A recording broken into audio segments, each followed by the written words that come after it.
नमस्कार, आप देख रहे हैं 4 PM। मैं हूं आपके साथ सिमरन। इस बुलेटिन में हम बात करेंगे देश और दुनिया की तमाम बड़ी खबरों की, लेकिन उससे पहले एक नजर आज की मुख्य सुर्खियों पर। राहुल गांधी ने बनाया एक्शन प्लान, बजट सत्र में सरकार को घेरने की तैयारी। बेरोजगारी, महंगाई समेत कई मुद्दों पर रहेगा फोकस। महाराष्ट्र महायुति में मची खलबली, अजीत पवार की घर वापसी पर शरद पवार ने दिया संकेत, फिर एक होंगे चाचा भतीजे। कांवड़ यात्रा को लेकर पुलिस के निर्देश पर गरमाई सियासत, असदुद्दीन ओवैसी ने सरकार पर साधा निशाना, कहा ऐसा लग रहा है कि उनमें हिटलर समा गए हैं।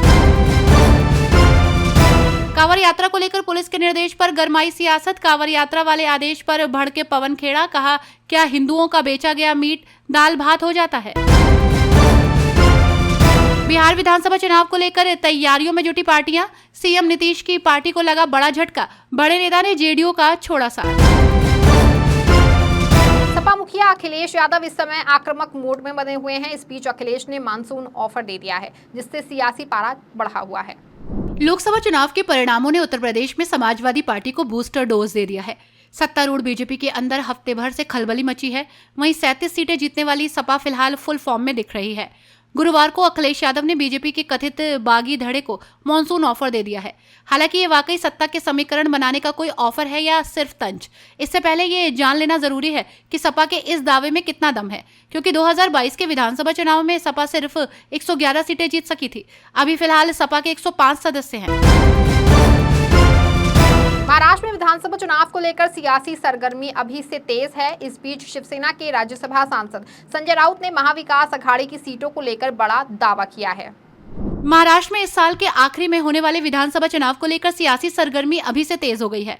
इस बीच शिवसेना यूबीटी के राज्यसभा सांसद संजय राउत ने महाविकास अघाड़ी की सीटों को लेकर बड़ा दावा किया है। उन्होंने कहा कि लोकसभा चुनाव में हमने 31 सीटें जीती हैं, 4 सीट हम बहुत ही कम मार्जिन से हारे हैं। विधानसभा चुनाव में भी कांग्रेस शरद पवार की एनसीपी और उद्धव ठाकरे की शिवसेना यानी कि महाविकास अघाड़ी 280 सीटें जीतने जा रही है। आपको बता दें कि महाराष्ट्र में विधानसभा की 288 सीटें हैं। लोकसभा चुनाव में बड़ी सफलता हासिल करने के बाद अब उद्धव ठाकरे ने आगामी विधानसभा चुनाव के लिए कमर कस ली है। ठाकरे ने राज्य भर में सीटों का सर्वे शुरू कर दिया है। लोकसभा चुनाव में बड़ी सफलता हासिल करने के बाद अब उद्धव ठाकरे ने आगामी विधानसभा चुनाव के लिए कमर कस ली है। ठाकरे ने राज्य भर में सीटों का सर्वे शुरू कर दिया है। ऐसा लगता है कि उनकी नजर मुख्य रूप से मुंबई पर है। तो वहीं आगामी विधानसभा चुनाव में शिवसेना ठाकरे समूह मुंबई की 36 सीटों में से कम 25 सीटों पर चुनाव लड़ने की तैयारी कर रहा है। आपको बता दें कि शिवसेना का गढ़ मुंबई रहा है और ठाकरे ने इस गढ़ को मजबूत करने के लिए मोर्चा संभाल लिया है। भारतीय जनता पार्टी की उत्तर प्रदेश यूनिट पिछले कई दिनों से सुर्खियों में है। वहीं विपक्ष सब कुछ ठीक न होने का दावा करते हुए तंज कस रहा है। भारतीय जनता पार्टी की उत्तर प्रदेश यूनिट पिछले कई दिनों से सुर्खियों में है। वहीं विपक्ष सब कुछ ठीक न होने का दावा करते हुए तंज कस रहा है। वहीं अब बीजेपी नेता ने यूपी बीजेपी चीफ के इस्तीफे की मांग कर दी है। आपको बता दें कि यूपी सरकार में पूर्व मंत्री और भारतीय जनता पार्टी के सीनियर लीडर पंडित सुनील भराला ने भूपेंद्र चौधरी के इस्तीफे की मांग की है। उन्होंने बुधवार को सोशल मीडिया पोस्ट के जरिए ये मांग रखी। इस दौरान उन्होंने यूपी के उप मुख्यमंत्री केशव प्रसाद मौर्य द्वारा संगठन के बारे में कही गई बात का भी जिक्र किया। कन्नौज सांसद अखिलेश यादव ने भी कांवड़ यात्रा को लेकर जारी किए इस आदेश की आलोचना की है।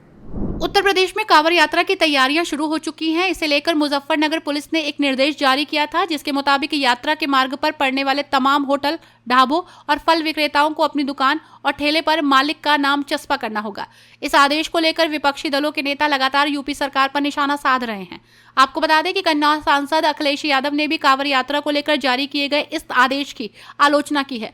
उन्होंने मामले में कोर्ट से दखल देने की अपील की है और लिखा है कि माननीय न्यायालय स्वतः संज्ञान लें और ऐसे प्रशासन के पीछे के शासन तक की मंशा की जांच करवाकर उचित दंडात्मक कार्रवाई करें। ऐसे आदेश सामाजिक अपराध है जो सौहार्द के शांतिपूर्ण वातावरण को बिगाड़ना चाहते हैं। समाजवादी पार्टी के प्रमुख अखिलेश यादव ने सवाल किया है, जिसका नाम गुड्डू, मुन्ना, छोटू या फत्ते है, उसके नाम से क्या पता चलेगा। विरोध के बाद निजी क्षेत्र में स्थानीय लोगों को नौकरी आरक्षण पर कर्नाटक विधेयक पर अस्थायी रोक लगा दी गई है।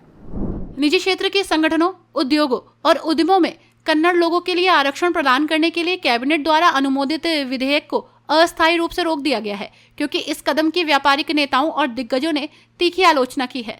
कर्नाटक सरकार ने कहा है कि आने वाले दिनों में बिल की समीक्षा की जाएगी, फैसला लिया जाएगा। इस बीच कर्नाटक के सीएम सिद्धारमैया ने कहा है कि निजी क्षेत्र के संगठनों, उद्योगों और उद्यमों में कन्नड़ लोगों के लिए प्रशासनिक पदों के लिए 50% और गैर प्रशासनिक पदों के लिए 75% आरक्षण लागू करने वाले विधेयक को अस्थायी रूप से रोक दिया गया है। कर्नाटक भाजपा ने कथित वाल्मीकि मुडा घोटाले को लेकर के राज्य सरकार के खिलाफ विरोध प्रदर्शन किया। भारतीय जनता पार्टी ने कथित कर्नाटक महर्षि वाल्मीकि निगम बोर्ड घोटाले और MUDA घोटाले को लेकर बेंगलुरु के फ्रीडम पार्क में कर्नाटक कांग्रेस सरकार के खिलाफ विरोध प्रदर्शन किया। आपको बता दें कि ये घोटाला महर्षि वाल्मीकि ST निगम से धन के कथित अवैध हस्तांतरण से संबंधित है, जिस पर अनुसूचित जनजाति के सदस्यों के लिए कल्याण कार्यक्रम लागू करने का आरोप है। उत्तर प्रदेश के गोंडा में बड़ा ट्रेन हादसा हो गया। डिब्रूगढ़ एक्सप्रेस के कई डिब्बे पटरी से उतर गए, जिसके बाद सीएम योगी ने मामले का संज्ञान लेते हुए अधिकारियों को तत्काल घटनास्थल पर पहुंचने के निर्देश जारी किए हैं। उत्तर प्रदेश के गोंडा में बड़ा ट्रेन हादसा हो गया है। डिब्रूगढ़ एक्सप्रेस के कई डिब्बे बेपटरी हो गए हैं, जिसमें 4 लोगों की मौत की पुष्टि यूपी स्वास्थ्य मंत्री ब्रजेश पाठक ने की है। हालांकि घायलों की संख्या की अभी पुष्टि नहीं हो पाई है। तो वहीं मामले को लेकर सीएम योगी आदित्यनाथ ने अधिकारियों को हादसे वाली जगह पर पहुंचने के निर्देश जारी किए हैं। इस बात की जानकारी भारतीय रेलवे ने दी है। रेलवे ने बयान जारी करते हुए कहा है कि चंडीगढ़ डिब्रूगढ़ एक्सप्रेस उत्तर प्रदेश के गोंडा के पास दोपहर करीब 2:35 पर पटरी से उतरी। वहीं सीएम योगी आदित्यनाथ ने रेल हादसे की जानकारी ली और अधिकारियों को हादसा स्थल पर पहुंचने के निर्देश जारी किए हैं। इस बुलेटिन में फिलहाल बस इतना ही। ऐसी तमाम राजनीतिक खबरों के लिए बने रहें और जुड़े रहें 4 PM के साथ। धन्यवाद।